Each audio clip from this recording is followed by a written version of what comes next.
کیا ان کو بھی UNHCR کوئی مالی مدد فراہم کر رہا ہے تاکہ وہ لوگ افغانستان جا کے سیٹل ہو سکیں؟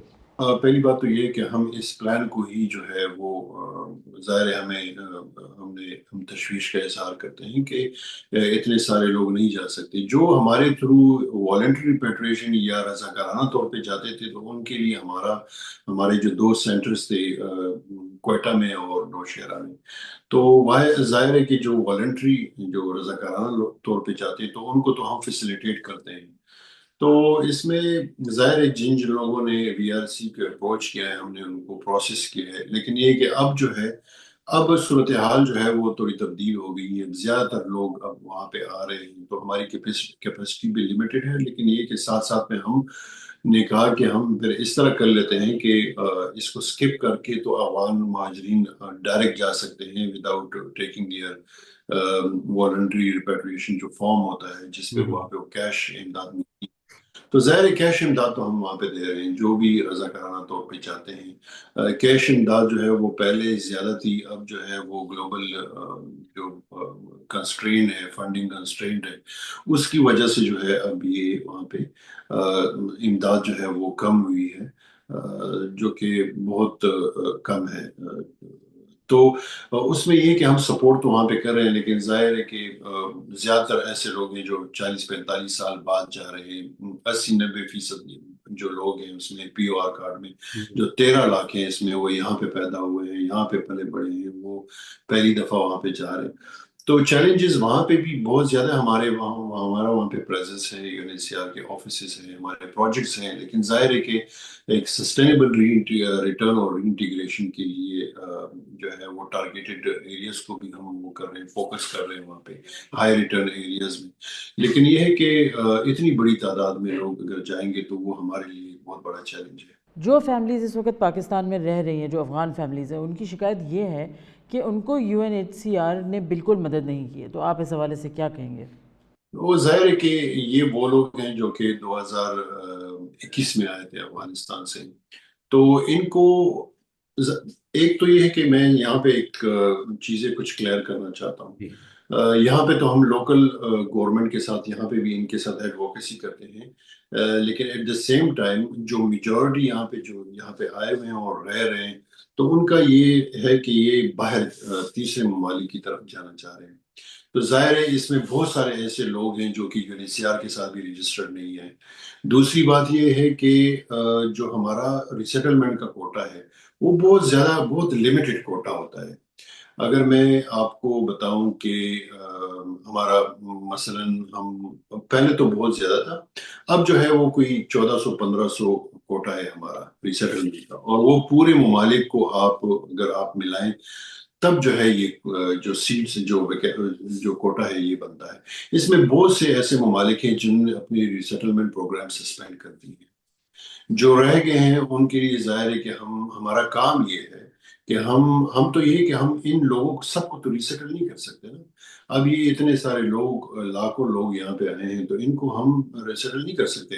ان میں ہم ایسے لوگوں کو آئیڈینٹیفائی کر رہے ہیں جو کہ ولنریبل ہوں، جن کی امیجیٹ پروٹیکشن نیڈز ہو، ان کو ہم آئیڈینٹیفائی کر رہے ہیں اور ان کو ہم ریفر کر رہے ہیں. پھر جب ہم ان کو ریفر کرتے ہیں جتنے بھی ریسیٹلمنٹ جو کنٹریز ہے تھرڈ کنٹری، وہ اپنا ایک ٹائم لگاتے ہیں. ہمارا اپنا ایک ٹائم ہوتا ہے، ہم ایک پروسیس کرتے ہیں. ظاہر ہے کچھ ہمارے انٹرنل پروسیجرز ہوتے ہیں، ان کو ہم نے فالو کرنا ہوتا ہے.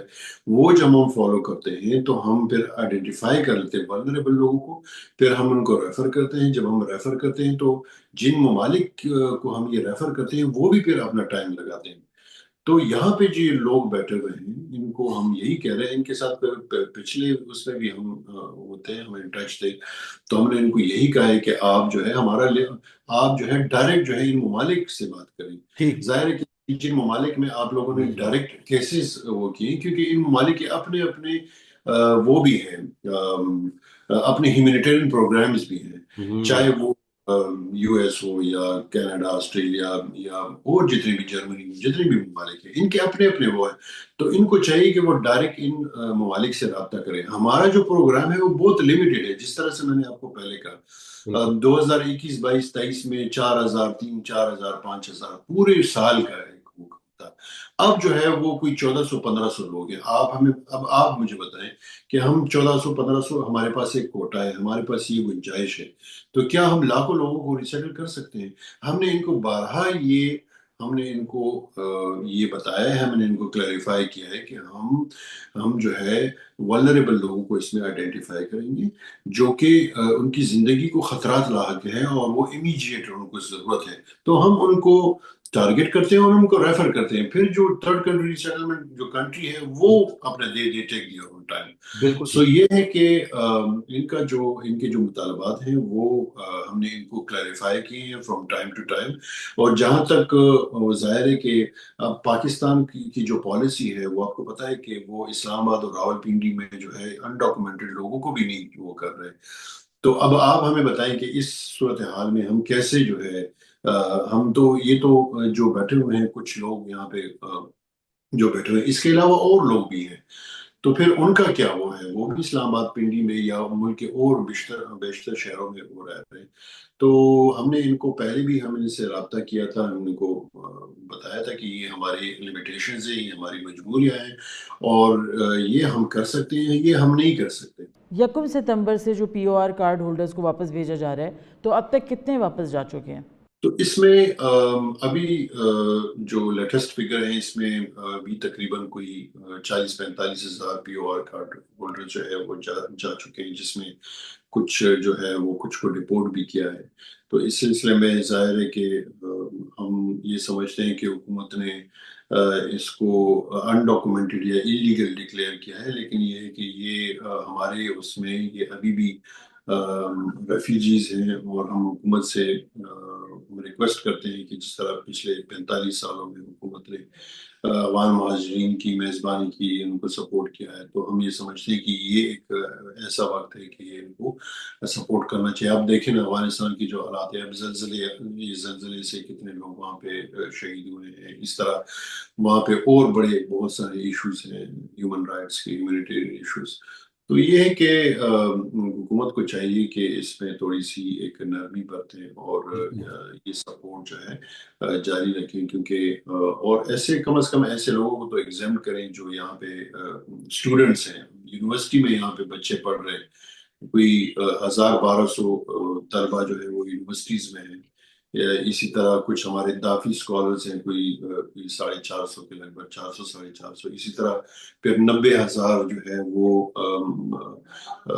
اسکولز میں پڑھ رہے ہیں, کالجز میں, اس طرح سے ہائر سیکنڈری اسکولز میں پڑھ رہے ہیں, کچھ کیمپوں میں بچے پڑھ رہے ہیں 55,000.